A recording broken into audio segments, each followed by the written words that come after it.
கிறிஸ்துக்குள் பிரியமான என் அன்பு தேவ ஜனமே, ஆண்டவராகிய இயேசு கிறிஸ்துவின் இனிய நாமத்தில் உங்களை வாழ்த்துகிறேன். தேவன் இந்த நாளில் நமக்கென்று கொடுத்த வேத வசனத்தை நாம் தியானிப்போம்.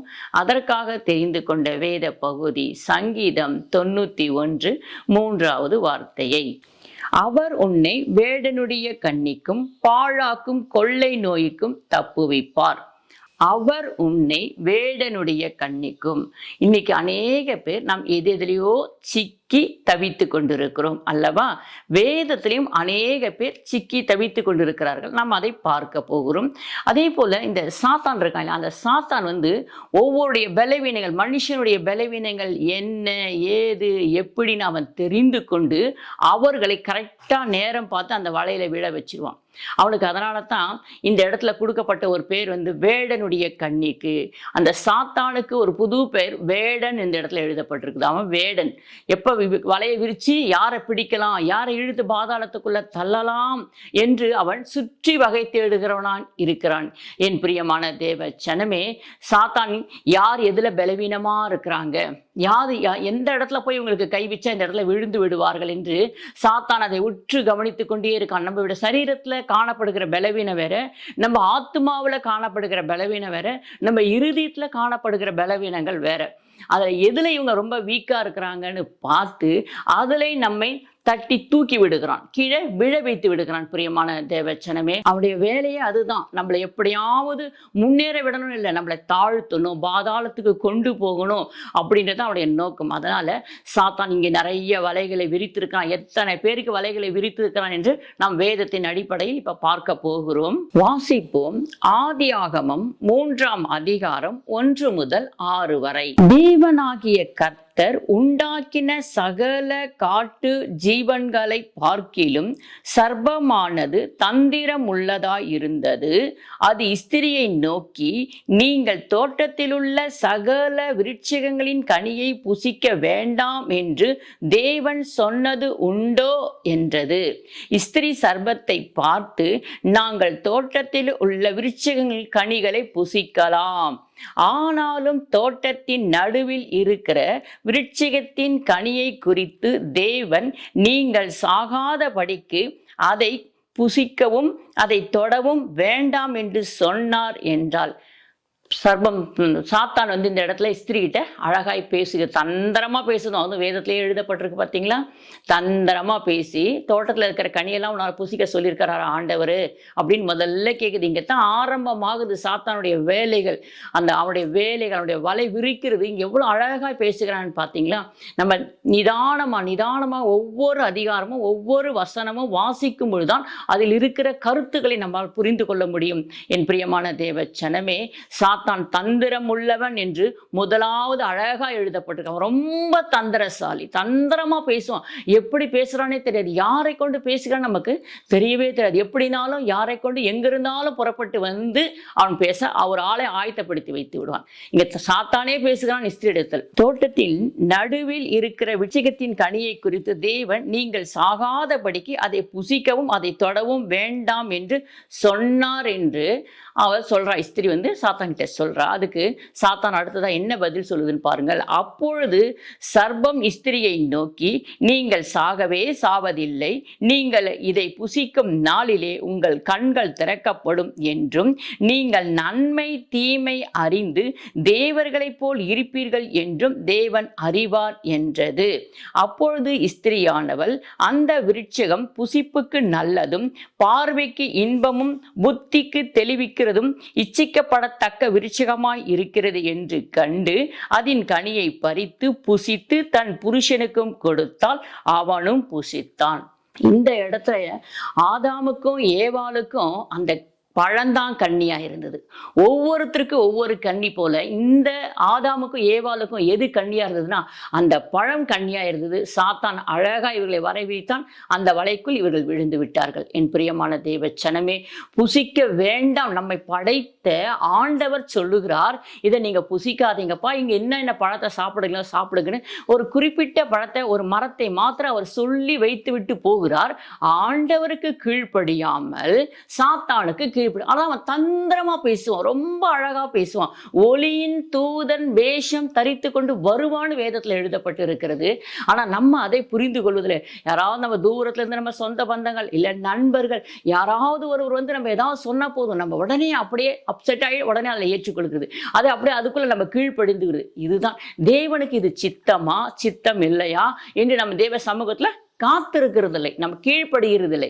தேவடைய வார்த்தைக்கு காத்திருக்கிறதும் இல்லை, தேவடைய வார்த்தைக்கு நம்ம கீழ்ப்படுகிறது இல்லை. அதனால பார்க்குறான் சாத்தான் இவங்களை அழகா எடுத்துக்கொள்ளலாம்.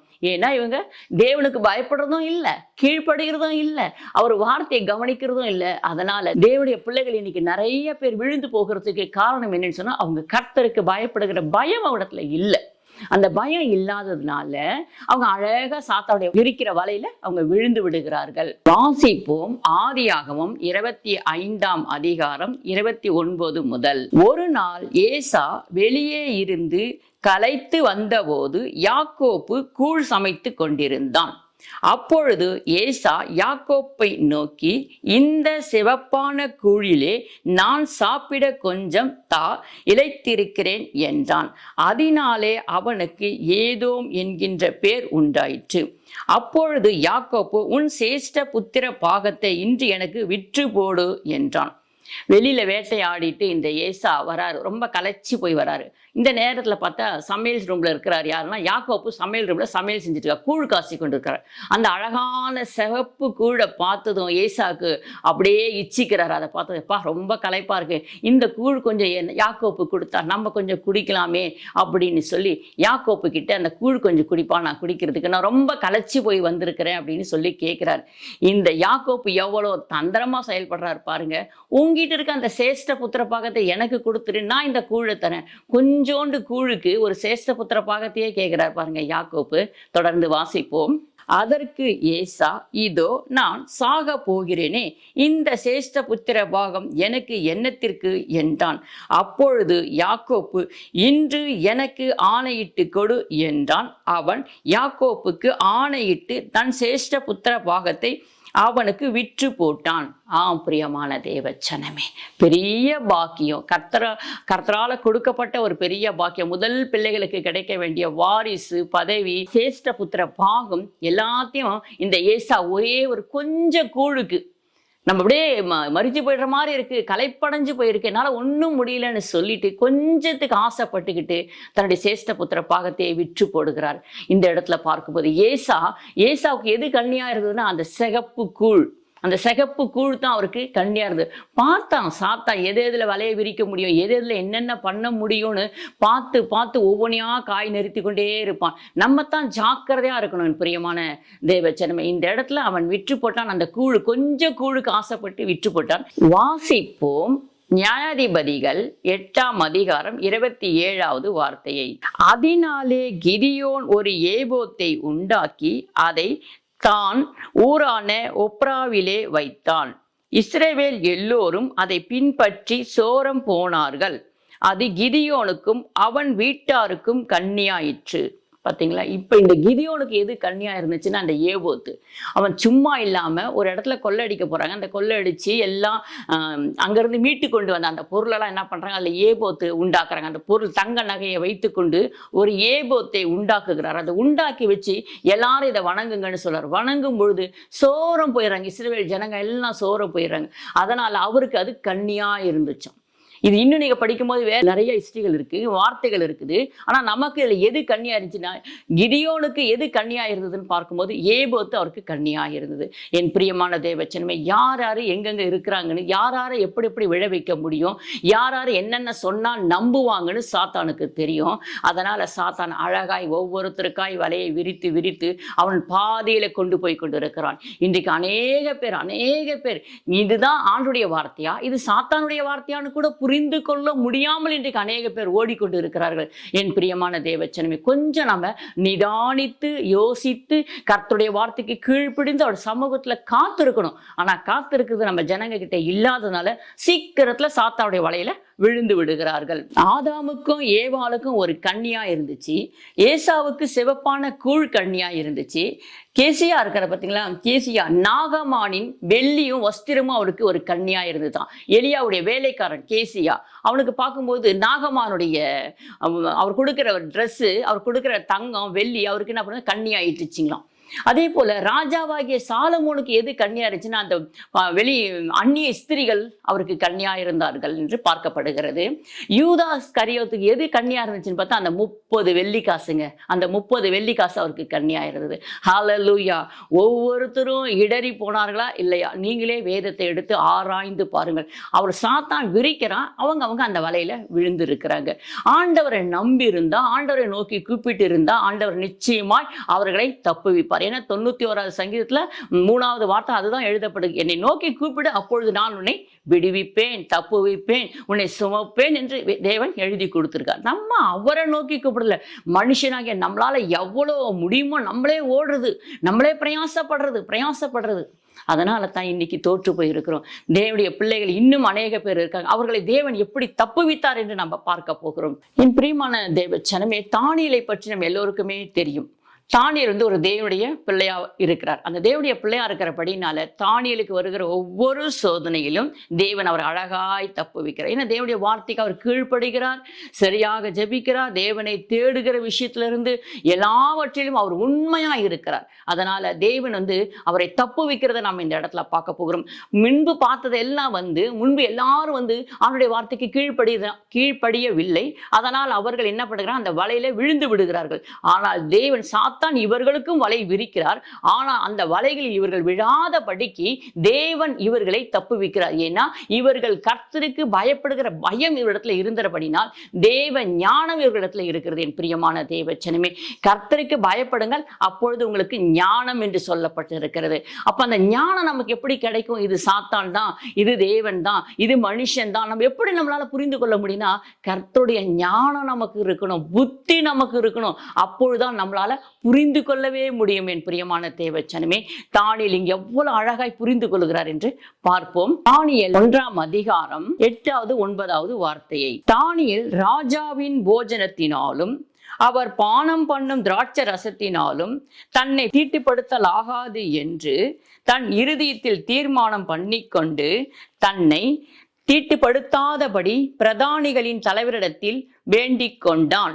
தேவன் தானியேலுக்கு பிரதானிகளின் தலைவனிடத்தில் தயவு கிடைக்கும்படி உதவி செய்தார். இந்த இடத்துல பார்க்கும்போது தானியேலுக்கு ஆண்டவர் உதவி செய்கிறார், தயவு செய்கிறார், இரக்கம் செய்கிறார். தேவன் தானியேலுக்கு பிரதானிகளின் தலைவனிடத்தில் தயவும் இரக்கமும் கிடைக்கும்படி செய்தார் என்று நம்ம இந்த இடத்துல பார்க்கிறோம். என் பிரியமான தேவ ஜனமே, அவங்க என்ன சொன்னாங்க, தானியேல் எடுத்ததிலும் உடனே நமக்குள்ள ஒரு கட்டுப்பாடு வைத்துக் கொள்ளுகிறார். இந்த ராஜ போஜனத்தை நான் புசிக்க மாட்டேன், ராஜாவுடைய தீட்டான சாப்பாடை நான் சாப்பிட மாட்டேன் என்று சொல்லி அவர் தனக்குள்ள ஒரு வைராக்கியத்தை வைத்துக்கிறார். ஏன்னா இந்த தானியேலை எப்படியாவது வீழ்த்த பண்ணணும்னு சாத்தான் என்ன பண்றான், அந்த ராஜ அரண்மனை இருக்க சாப்பாடை புசிக்க வைக்கணும்னு பிளான் போடுறாங்க. ஆனா அங்க ஆண்டவர் தானியேலுக்கு ஒரு நல்ல ஒரு தயவு செய்கிறார், ஒரு இரக்கம் செய்கிறார், ஒரு உதவி செய்கிறார், தப்பு வைக்கிறார். பாருங்க, முதலாவது அந்த இடத்துல உடனே ஃபர்ஸ்ட் நம்மளாவே கண்ட்ரோல் பண்ணணும். நமக்குள்ள ஒரு செல்ஃப் கண்ட்ரோல் ஒன்று இருக்கணும். இது செய்யலாமா, இது செய்யக்கூடாதா, இது பண்ணலாமா, இது பண்ணக்கூடாதா அப்படின்னு சொல்லிட்டு நமக்குள்ள நம்ம என்ன பண்ணணும், எடுத்ததுமே ஒரு ஆவேசத்துல ஒரு முடிவு எடுக்கக்கூடாது, ஒரு விவேகத்துல ஒரு முடிவு எடுத்துடக்கூடாது. எது இருந்தாலும் சரி நான் பண்ணுவேன், நான் செய்வேன் அப்படின்னு சொல்லி நம்ம முடிவு எடுக்கக்கூடாது. காத்திருக்கணும். ஒருத்தருக்கு ஒரு பதில் சொல்லணும்னு சொன்னா கூட நம்ம காத்திருக்கணும். ஏதோ வாய்க்கு வந்ததை பண்ணி உளறிடக்கூடாது. பொறுமையா இருந்து காத்திருந்து நிதானிச்சு நம்ம பதில் சொல்ற பிள்ளைகளா இருக்கும் பொழுது நம்மையும் தேவன் காப்பாற்றுவார். தானியேல் இந்த இடத்துல ராஜாவின் போஜனத்திலும் அவர் பானம் பண்ணும் திராட்சை ரசத்திலும் தன்னை தீட்டுப்படுத்தலாகாது என்று தன் இருதயத்துல தீர்மானம் பண்ணி கொள்ளுகிறார். நான் இதெல்லாம் சாப்பிடக்கூடாது அப்படின்னு சொல்லி ஒரு வைராகி அவருக்குள்ள வச்சிருக்கிறார், கண்ட்ரோல் பண்ணுகிறார். எவ்வளவு அழகான சாப்பாடு, வகை வகையான சாப்பாடு, ராஜ போஜனம்னு சொன்னாலே எப்படி இருக்கும். ஆனா இதெல்லாம் நமக்கு வேண்டாம்ப்பா, எல்லாத்தையும் ஒதுக்கி வைக்கிறேன், எனக்கு சாதாரண சாப்பாடு கொடுங்க போதும் அப்படின்னு சொல்லி கேட்கிறார். ஆனா அந்த பிரதானி என்ன சொல்றாருன்னு சொன்னா, பிரதானியுடைய தலைவர் என்ன சொல்றார், இல்லப்பா நீங்க இதுதான் சாப்பிடணும், ராஜா கொடுக்க சொல்லியிருக்காருன்னு சொன்னாலும் வேண்டவே வேண்டாம் என்று சொல்லி மறுக்கிறார். அந்த பிரதானியுடைய கண்களில் தேவன் அவருக்கு இரக்கம் கிடைக்கும்படி செய்கிறார். என் பிரியமான தேவச்சனம், ஏன்னா தேவனுடைய பிள்ளைகளை அவர் தப்புவிக்க வல்லவராய் இருக்கிறார். அவரை நோக்கி பார்க்கிற பிள்ளைகளை அவர் தப்புவிக்க வல்லவராய் இருக்கிறார், தப்புவிக்கிறார். ஏன்னா அது அவருடைய வேலை. அவரை பார்த்துக்கூட பிசாசானவன் எப்படி இவர்களை சுற்றி வலை தேடுகிறான், எப்படி எவ்வளவு இவங்களை பிடித்து போட வேண்டும் என்று சுற்றி வகை தேடுகிறானோ, அதே போல தேவனும் அவருடைய பிள்ளைகளை பாதுகாப்பில ஒரு நோக்கத்தோடு பார்த்து கொண்டு இருக்கிறார். என் பிரியமான தேவச்சனமே, இந்த இடத்துல அழகாய் அவருக்கு தயவு கிடைக்கிறதுனால அவர் தப்புவிக்கப்படுகிறார் என்று நாம பார்க்கிறோம். அதே போல யோசேப்பு பாருங்க, யோசேப்புக்கு யார் மூலமா ஒரு கண்ணி வருதுன்னு சொல்லி பார்க்கும் பொழுது அவருடைய போத்திபாவுடைய மனைவின்றப்ப அவருக்கு கண்ணியா இருக்கிறாங்க. ஆனா அந்த இடத்துலயும் தேவன் அவரை தப்புவிக்கிறார் என்று நாம பார்க்கிறோம். என் பிரியமான தேவச்சனமே, அப்படித்தான். ஏன்னா யோசேப்பு தேவனால தான் அந்த இடத்துக்கு போகப்பட்டு இருக்கிறார், தேவனால தான் அந்த இடத்துக்கு அழைக்கப்பட்டு கொண்டு போய் அங்க வேலை ஒரு நிமித்தமா தான் அவர் தேவன் அந்த இடத்துல வைத்திருக்கிறார். அப்போ அவங்க வருகிற உபத்திரங்களையும் பாடுகளையும் தேவன் பார்த்து அவரை தப்புவிக்காமல் விட்டு விடுவாரா? நிச்சயமாக கூடவே இருந்து அவர்களை தப்புவித்து கனப்படுத்தி மகிமைப்படுத்துவார் அல்லவா? அந்த கன்னிக்கு, அந்த கன்னி, அந்த வேடை விரிக்கிற அந்த கன்னிக்கு, அந்த தீங்குக்கு அந்த இடத்துல இருந்து யோசேப்பை அழகாய் தேவன் பாதுகாக்கிறார். என் பிரியமான தேவச்சனமே, நம்ம ஒரு இடத்துல வேலைக்கு தூரம் போயிருக்கிறோமா, அந்த இடத்துல நிறைய இடர்கள் இருக்கிறதா, உபதிரங்கள் இருக்கிறதா, தேவனை நோக்கி பார்ப்போம், தேவனிடத்துல சொல்லுவோம், அங்க என்னென்ன நடக்குது, அங்க என்னென்ன பிரச்சனைகள் இருக்கிறது என்று அதையெல்லாம் தேவனுடைய கரத்துல அப்படியே ஒப்பு கொடுப்போம். ஏன்னா தேவனுக்கு தெரியும் அங்க என்ன நடக்குதுன்னு தெரியும். இருந்தாலும் நாம் தேவனுடைய கரத்துல எல்லாத்தையும் ஒப்பு வைக்க வேண்டியது நம்முடைய கடமை அல்லவா? நம்ம அப்படியே செய்து கொண்டு போகும் பொழுது தேவன் நம்மையும் அந்த இடத்துல மற்ற ஜனத்தின் மத்தியில சாட்சியா வைப்பார், தப்புவிப்பார், மனுஷன் கண்கள் நமக்கு தயவு கிடைக்கும்படி செய்வார். என் பிரியமான தேவச்சனமே, போத்திபார் மனைவி என்ன நினைக்கிறா, இவனை ஒண்ணு நம்ம கூட இருக்கணும், இல்லாட்டினா இவனை சாகடிக்கணும்னு நினைக்கிறா. ஆனா ரெண்டுமே இல்லாம அவனை ராஜாதி ராஜாவை போல தேவன் அந்த இடத்துல உயர்த்தி வைக்கிறார். என் பிரியமான தேவச்சனமே, ஏன்னா யோசேப்பு தேவனை நம்பி இருக்கிறான். இதுதான் இங்க நம்ம தெரிஞ்சு கொள்ள வேண்டிய வார்த்தைகளே இந்த இடத்துல தான். சாத்தான் நமக்கு கண்ணி வைப்பான், வலையை விரிப்பான். ஆனா அந்த வலையில இராமல் நம்ம தப்புவிக்கப்படணும்னா நம்ம தேவனை நோக்கி பார்க்கணும், நம்முடைய கண்கள் தேவனை நோக்கி பார்க்கணும், நம்ம ஆத்துமா அவருடைய வார்த்தையினால நிரப்பப்பட்டு இருக்கணும். அதுதான் நம்ம தப்புவிக்கப்படுவதற்கு முதல் அடையாளமே. என் பிரியமான தேவச்சனமே, இஸ்ரவேல் ஜனங்களுக்கு எது கண்ணியா இருந்ததுன்னு பார்த்தா, புறஜாதியுடைய ஜனங்களுடைய விக்கிர ஆராதனை. அதெல்லாம் பார்க்கும்போது அவர்களுக்கு அழகா அந்த பக்கமே போய் சாய்ந்து போய்கிறார்கள். அடிக்கடிக்கு அந்த பக்கம் போய் விழுந்து விடுவார்கள். ஆண்டவர் அவளை அங்கிருந்து எழுப்பி கூட்டி கொண்டு வருவார். இதனால எது அவங்களுக்கு கண்ணியா இருந்துச்சுன்னு சொன்னா, அவங்க வாழ்கிற வாழ்க்கை இவங்களுக்கு ரொம்ப சந்தோஷமா இருந்துச்சு, அந்த மாதிரி ஒரு வாழ்க்கை வேணுமே அப்படின்னு சொல்லிட்டு. ஆனா இவர்களையோ தேவன் தனியாய் அழைத்து கொண்டு வந்து ஆசீர்வாதித்து எல்லாரை காட்டிலும் தனித்து வைத்திருக்கிறார். ஆனா இவர்கள் என்ன பண்ண தெரியுமா, புறஜாதியுடைய நடவடிக்கையும், புறஜாதியுடைய விக்கிரங்களையும், புறஜாதியுடைய காரியங்களையும், அவருடைய மார்க்கங்களையும், அவருடைய வழிகளையும் இவர்கள் பிரியமா இருந்ததால் அது இவர்களுக்கு கண்ணியா இருந்தது என்று நாம் பார்க்கிறோம். என் பிரியமான தேவச்சனமே, வாசிப்போம் 1 தீமோத்தேயு 6ஆம் அதிகாரம் 9வது வார்த்தையை. ஐஸ்வர்யவான்களாக விரும்புகிறவர்கள் சோதனையிலும் கண்ணியிலும் மனுஷரை கேட்டிலும் அழிவிலும் அமிழ்ந்துகிற மதிக்கேடும் சேதமுமான பலவித இச்சைகளினாலும் விழுகிறார்கள். நம்ம ஐஸ்வர்யனாக தீவிரிச்சோம்னா போதுமா, சோதனையிலும் கண்ணியிலும் விழுவார்கள் என்று எழுதப்பட்டு இருக்கிறது. அநேக இடத்துல விழுந்திருக்காங்க. ஆனா இன்னைக்கு நம்ம வாழ்ந்து கொண்டிருக்கிற வாழ்க்கைக்கு தேவன் சொல்லுகிறார், ஐஸ்வர்யவனா இன்னைக்கு லஞ்சம் வாங்குறாங்க நிறைய பேர், அந்த லஞ்சம்லாம் வாங்காதீங்க.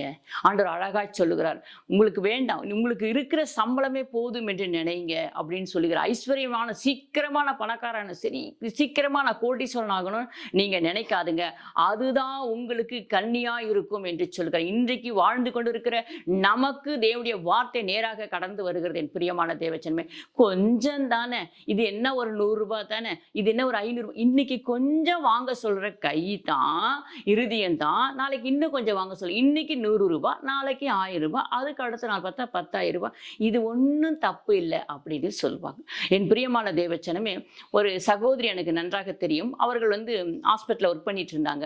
அவங்களுக்கு வேணான்னு சொன்னா கூட அவங்க கேட்க மாட்டாங்களா, கூட ஒர்க் பண்ற பண்றவங்க ஸ்டாஃபுங்க கிட்ட வந்து கொடுத்து அனுப்பிச்சிடுவாங்களாம்.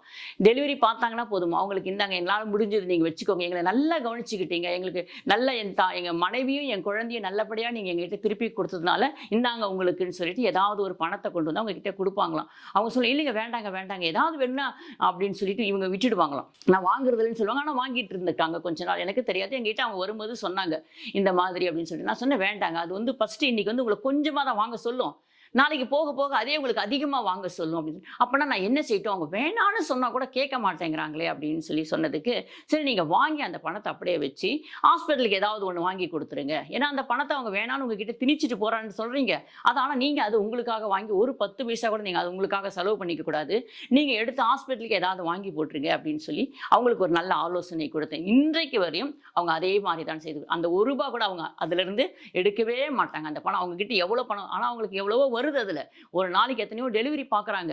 பார்க்கிறவர் யார் இடத்துல இவங்க கையேந்தி கேட்கறது இல்லை. அவர்களே நீங்க நல்லா செஞ்சீங்க, எங்களுக்கு வெளியில போனீங்கன்னா எவ்வளவு பணம் செலவாயிருக்கும், ஆனா இங்க வந்தோம் எங்களுக்கு நல்லபடியா பார்த்து நீங்க கொடுத்ததுனால நான் உங்களுக்கு மனசார கொடுக்குறேன்னு சொல்லி கொடுத்துட்டு போவாங்க. ஆனா அந்த பணத்தையும் அவர்கள் தனக்கென்று சொந்தமா செலவு செய்து கொள்ளாமல் நாங்க ஒரு ஊழியக்காரரா இருந்து நாங்க சொன்னபடினால அவர்கள் அந்த வார்த்தை இன்று வரை கடைபிடிக்கிறார்கள். என் பிரியமான தேவச்சனமே, இப்படித்தான் ஊழியக்காரர்களா இருந்தாலும் நம்மளும் நம்ம ஜனங்களுக்கு நல்லதை போதிக்க வேண்டும்.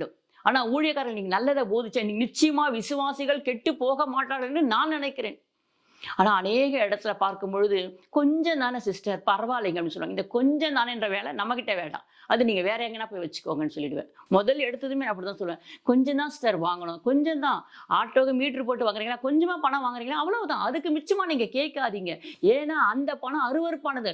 பரிசுத்தமான பணத்தோட அருவருப்பான பணம் வந்து சேரும்போது அருவருப்பாயிடும் அதுவும் என்று நான் தெளிவாக அவளுக்கு சொல்லுவேன். என் பிரியமான தேவச்சன், நம்ம ஜாக்கிரதையா இருக்கணும். எல்லா விஷயத்திலும் சீக்கிரமா ஐஸ்வர்யம் ஆகவே முடியாது. கர்த்தர் நம்மளை ஸ்டெப்பா தான் உயர்த்துவார். ஏழையா இருந்த நம்மளை தேவன் நோக்கி பார்க்க, ஏழ்மையில தாழ்மையில் இருந்த நம்மை நோக்கி பார்த்தார் என்று தான் நம்ம சங்கீதத்துல வாசிக்கிறோம். தேவன் நம்மை நோக்கி பார்த்தால் நாம் ஐஸ்வர்யவான்கள் தான், ஆசீர்வாதிக்கப்பட்டவர்கள் தான். என் பிரியமான தேவச்சனமே, அவர் நம்மை நோக்கி பார்க்க வேண்டும் என்று தான் நம்ம தேவ சமூகத்துல கேட்கணுமே தவிர இவங்க கிட்ட கொஞ்சம் வாங்கிக்கலாம், அவங்க கிட்ட கொஞ்சம் வாங்கிக்கலாம். இவங்க வாங்கின கடனை கூட சில பேர் கொடுக்க மாட்டாங்க. சில பேரை பார்த்தீங்கன்னா வாங்கி கடன் வாங்கி ஏமாத்திட்டு நான் கொடுக்க முடியாது இவங்களை கேட்டா கிறிஸ்துவர்கள். நீதிமான் இறங்கி கடன் கொடுப்பான் என்று எழுதப்பட்டு இருக்கிறது நீதிமொழிகள். பிரியமான தேவச்சனமே, நம்ம கொஞ்சம் பணம் வாங்கியிருந்தோம்னா கூட அந்த பணத்தை திருப்பி கொடுக்கும், கொஞ்சம் கொஞ்சமாவது நாங்க கொடுத்து விடுறேங்கன்னு சொல்லணும். இதுதான் கர்த்தருடைய பிள்ளைகள், ரட்சிக்கப்பட்ட பிள்ளைகள் செய்கிற செயல். ஏன்னா சாத்தான் உங்களை குறிச்சு ஆண்டுகிட்ட போய் சொல்லி, ஏய் உன்னைதான் ஜெபம் பண்றான், உன்னைத்தான் நோக்கி பார்க்கறேன்னு சொல்றான், ஆனா அவன் என்னுடைய பிடியில எல்லாம் இருக்கிறான். அவன் ஏன்னா ஒருத்தட்ட பணம் வாங்கிட்டு கொடுக்காம இருக்கிறான், அவன் எப்படி உங்களுடைய பிள்ளைன்னு சொல்ல முடியும்? சாத்தான் போய் ஆண்டுகிட்டே கேள்வி கேட்டுட்டு நின்றுட்டு இருப்பான். பிரியமான உங்களின் மித்தம், நம்ம வாங்கின கடனின் மித்தம் சாத்தான் போய் ஆண்டு கேள்வி கேட்பான். இது வெளிப்படுத்தின விசேஷத்துல இருக்கு. உங்களை குற்றம் சொல்றதுக்காகவே அவன் நேரம் அடிக்கடிக்க போயிட்டு வந்துட்டு இருப்போம். நம்ம யோசித்து பார்க்க வேண்டும். என் பிரியமான தேவச்சனமே, இது கொஞ்சம் தானே நம்ம தப்பு செய்யறோம். ஒரு காய் கடைக்கு போறோம்னா ஒரு 2 தக்காளி தூக்கி உள்ள போட்டுக்கிறது, கொத்தமல்லியை கொஞ்சம் தூக்கி உள்ள போட்டுக்கிறது, இதெல்லாம் வேணாம். அந்த கடைக்காரன் பார்க்க மாட்டான், ஆனா சாத்தான் பார்ப்போம். பிரியமான தேவச்சனமே, நம்ம ஜாக்கிரதையா இருக்க வேண்டும். நம்ம கொஞ்சம் திருடனா போதும், இந்த கை அடுத்தது அடுத்தது அடுத்தது அடுத்தது திருட போய்விடும், நம்மையும் அறியாமல் போய்விடும், நம்மளால கண்ட்ரோல் பண்ண முடியாது. அதனால தான் நம்ம ஆண்டு சொல்றார் பேசும்போது, உன் கை உனக்கு இடரல் உண்டாக்கினால் அதை தரித்து போடுன்னு சொல்றார். அதுக்காக நம்ம வெட்டி போட்டுற முடியுமா? திருடாத படிக்க நம்ம என்ன பண்ணலாம்? காத்து கொள்ளலாம். களவு செய்யாதிருப்பாயாக, பொய் சொல்லாதிருப்பாயாக, அப்படி இச்சிக்காதிருப்பாயாக. கண்களுக்கு, காதுக்கு, காலுக்கு, செவிக்கு எல்லாவற்றுக்கும் ஒவ்வொரு வசனம் வச்சிருக்காரு. ஏன்னா இந்த சாத்தான் விரிக்கிற வலையில நீங்க விழுந்து விடக்கூடாது என்பதற்காக தேவன் உங்களுக்கு ஒவ்வொரு உறுப்புகளுக்கும் ஒவ்வொரு அவயங்களுக்கும் ஒவ்வொரு வார்த்தையோடு தேவன் உங்களிடத்துல பேசியிருக்கிறார். என் பிரியமான தேவச்சனமே, இதை எத்தனை பேர் கேட்பீர்கள் என்று எனக்கு தெரியாது. ஆனாலும் ஆண்டுடைய வார்த்தை நான் உங்களுக்கு சொல்லுகிறேன். கேட்டு கீழ்ப்படியும் பொழுது உங்களுக்கு ஆசீர்வாதம். ஆண்டவர் தான் சவுலை ராஜாவாகவே தேர்ந்தெடுத்து வைக்கிறார். எனக்கு ராஜா பதவி வேண்டான்னு சவுல் ஓடுறான். ஆனா இருந்தாலும் தேடி கண்டுபிடிச்சி கொண்டு வந்து அவனை ராஜாவாக அபிஷேகம் பண்ணி இஸ்ரவேல் ஜனங்க மேல உயர்த்தி வைக்கிறார். தேவன் தான் உயர்த்தி வைக்கிறார், கர்த்தராகிய ஆண்டவர் உயர்த்தி வைக்கிறார். ஆனா அவன் கொஞ்சம் ஆண்டோட பேச்சை கேட்கல, கீழ்ப்படியாததுனால அந்த ஆடுகளும் மாடுகளும் ஆண்டவருக்கு பலி செலுத்தத்தான் எடுத்து வச்சேன்னு சொல்றார். பார்த்தீங்களா? ஆண்டோடைய வார்த்தைக்கு கீழ்ப்படியாதனால அவன் ராஜபாரத்தை இழந்தான். அதுக்கப்புறம் பிசாசி பிடிச்சும் அலைஞ்சான். அதனால அவனே பின்னான்று கொட்டும் செத்தான் என்று எழுதப்பட்டு இருக்கிறது. இது அவனுக்கு அந்த இடத்துல கண்ணியாயிருந்தது என் பிரியமான தேவச்சனமே. இப்படித்தான் நமக்கே தெரியாது எந்த இடத்துல எங்க சாத்தான் வலையை விரித்து வைத்திருக்கிறான் என்று நமக்கு தெரியாது. அதனால நம்ம வைக்கிற ஒவ்வொரு அடிகளையும் தேவனுடைய சமூகத்துல எதுக்கு நம்ம ஒப்பு கொடுக்கணும், தேவனுடைய சமூகத்துல எதுக்கு ஜெபிக்கணும் நாங்க சொல்லிக் கொண்டு இருக்கிறோம் என் பிரியமான தேவஜன். நம்ம வைக்கிற ஒவ்வொரு அடியிலும் சாத்தான் கண்ணியை வைக்க அவனால முடியும். ஆனா அந்த கண்ணியிலிருந்து தப்பு வைக்க தேவனால மாத்திரம்தான் முடியும் என் பிரியமான தேவச்சனமே. வாசிப்போம் நீதிமொழிகள் 13ஆம் அதிகாரம் 14வது வார்த்தையை. ஞானவான்களுடைய போதகம் ஜீவ ஊற்று, அதனால் மரண கண்ணிகளுக்கு தப்பலாம். ஆமேன். மரண கண்ணிகளுக்கு தப்பலானா இந்த ஜீவனுள்ள வார்த்தையை நீங்க வாசிக்க வாசிக்க வாசிக்கும் பொழுதுதான் ஆண்டவராலையும் தப்பி வைக்க முடியும், உங்களாலையும் தப்பி வாழ முடியும். ஏன்னா ஆண்டுடைய வார்த்தை எது, பிசாசுடைய வார்த்தை எது, உங்களால எப்படி பகுத்தறிய முடியும் பிரியமான தேவச்சனுங்க? இந்த வார்த்தையை வாசிச்சாதானே உங்களால இது ஆண்டவர் தான் பேசினாரு, இது சாத்தான் தான் பேசினார், உங்களால புரிந்து கொள்ள முடியும்ன்றதுக்காகத்தான் இந்த வார்த்தை இந்த இடத்துல அழகா எழுதப்பட்டு இருக்கிறது. ஞானவான்களுடைய போதகம் ஜீவ ஊற்று, அதனால் மரண கண்ணிகளுக்கு தப்பலாம் என்று எழுதப்பட்டு இருக்கிறது பிரியமான தேவச்சனமே. இன்னொரு வேத வசனத்தை வாசித்து முடிப்போம். வாசிப்போம் சங்கீதம் 121 7வது வார்த்தையை. கர்த்தர் உன்னை எல்லா தீங்குக்கும் விலக்கி காப்பார், அவர் உன் ஆத்துமாவை காப்பார். பிரியமான தேவச்சனமே, எப்போது காப்பார்? அவருடைய வார்த்தைக்கு. அந்த சங்கீதம் 121 முழுசா நீங்க வாசிச்சுட்டே வரும்போது உங்களுக்கு தெரியும், இது ஒரு பாதுகாப்பின் சங்கீதம். நம்ம பிள்ளைகளுக்கெல்லாம் இதை சொல்லிக் கொடுக்கலாம். இந்த பாதுகாப்பின் சங்கீதத்தை ஒவ்வொரு நாளும் பிள்ளைகள் இதை சந்தோஷமா சத்தமா சொல்லும்படி நம்ம அந்த பிள்ளைகளுக்கு கற்றுக் கொடுக்க வேண்டும் என் பிரியமான தேவச்சனமே. ஒவ்வொரு ஆத்துமாவுக்கும் இந்த வார்த்தைகள் நமக்கு தெரிந்திருக்க வேண்டும். அவர் நம்மை காப்பார், எல்லா தீமைக்கு விலக்கி காப்பார்னு சொன்னா நம்முடைய ஆத்துமாவே முதலாவது. ஆத்துமாவில இருந்து தான் நமக்கு முதலாவது பல சிந்தனைகள் எல்லாம் உருவாகி கேடான எண்ணங்களுக்கும் கேடான சிந்தனைகளுக்கும் நம்ம இறுதி ஓடிக்கொண்டு இருக்கிறதுக்கு காரணமே. அதனால் நம்ம ஆத்துமாவை முதலாவது அடக்கி தேவனுடைய சமூகத்தில் அமர பண்ணணும் என் பிரியமான தேவச்சனமே. நம் அவரை தேடும் பொழுது, கர்த்தருக்குள்ள நம்ம வாழும் பொழுது, அவருடைய வார்த்தை நமக்குள்ள இருக்கும் பொழுது நாம் அவரோடு கூட இருப்போம். அவர் நம்மை ஆசீர்வாதிப்பார், எல்லா தீமைக்கும் விலக்கி காப்பேன் என்று தேவன் நமக்கு இந்த இடத்துல வாக்கு பண்ணுகிறார் என் பிரியமான தேவச்சனமே. தொடர்ந்து நாம் இப்பொழுது ஜெபிப்போம். அப்பா, உம்மை நாங்கள் ஸ்தோத்திரிக்கிறோம்ப்பா. பரிசுத்தமுள்ள நல்ல பிதாவே, நாங்கள் உம்மை துதிக்கிறோம், உம்மை ஸ்தோத்திரிக்கிறோம்ப்பா. வேடன் விரிக்கிற எல்லா வலைகளுக்கும் எங்களை தப்புவிக்க வல்லவராய் உமக்கு ஸ்தோத்திரப்பா, ஸ்தோத்திரப்பா, ஸ்தோத்திரப்பா. நீர் எங்களை காப்பாற்றுங்க ஆண்டவரே. உம்முடைய வார்த்தைக்கும் உம்முடைய சத்தியத்துக்கும் நாங்கள் கீழ்ப்படிந்து இருக்கிறோம் ஆண்டவரே. அப்பா, உமக்கு ஸ்தோத்திரப்பா. நாங்கள் ஒவ்வொரு நாளும் உம்மை தேடுகிறோம், உமக்குள்ள வாழுகிறோம். உம்முடைய வார்த்தை எங்களுக்குள்ள இருக்கிறபடினால் அப்பா, நாங்கள் உம்மையே நோக்கி பார்க்கிறபடினால் எல்லா கொள்ளை நோய்க்கும் ஆண்டவரே, இன்றைக்கு உலகத்துல இருக்கிற எல்லா கொள்ளை நோய்க்கும் உம்முடைய பிள்ளைகளை விலக்கி பாதுகாத்துக் கொள்ளுங்க ஆண்டவரே. உமக்கு ஸ்தோத்திரப்பா. சரீரத்துல எவ்வளவோ பலவீனங்கள் இருக்கிறது ஆண்டவரே. அந்த பலவீனம் மித்தம் ஜனங்கள் முறுமுறுக்க செய்கிறான் ஆண்டவரே. சாத்தான் ஆனவன், பத்தியா உனக்கு இவ்வளவு பலவீனத்தை ஆண்டவர் கொடுத்திருக்கார், நீ ஏன் அவரை துதித்துக் கொண்டிருக்கிறாய் என்று சொல்லுகிறான் ஆண்டவரே. ஸ்தோத்திரப்பா. ஆனாலும் அந்த பலவீனங்களை நீக்கி போட வல்லவர் என்று சொல்லி யாரெல்லாம் இந்த நேரத்துல உம்மை நோக்கி கூப்பிடுகிறார்களோ அந்த பிள்ளைகளுக்கு அந்த பலவீனத்தில் இருந்து விடுதலை கொடுத்து சாத்தான் அந்த இடத்துல இருந்து வெக்கப்பட்டு போகும்படியாய் நாங்கள் செபிக்கிறோம் ஆண்டவரே. உம்முடைய நாமத்துக்கு மகிமை உண்டாகும்படி உம்முடைய பிள்ளைகளை நீர் எடுத்து பயன்படுத்துவீராக. அப்பா, ஸ்தோத்திரப்பா. சாத்தான் விரித்திருக்கிற வலையில உம்ம நாமம் தரிக்கப்பட்ட பிள்ளைகள் விழுந்து விடாதபடிக்கு அவளை காப்பாற்றுங்கப்பா. உம்முடைய வார்த்தைகள் அவளுடைய இருதயமாகிய பலகையில நிற்கும்படியாய் செபிக்கிறேன் ஆண்டவரே. நீரே அவர்களோடு கூட இருந்து அவர்களை நடத்துவீராக. உம்முடைய வல்லமை உள்ள கரத்துல ஒப்பு கொடுக்கிறோம் ஆண்டவரே. இயேசு கிறிஸ்து இன்ப நாமத்தால் ஜெபிக்கிறோம் ஜீவன் நல்ல பிதாவே. ஆமேன், ஆமேன். நமக்கு ஸ்தோத்திரப்பா.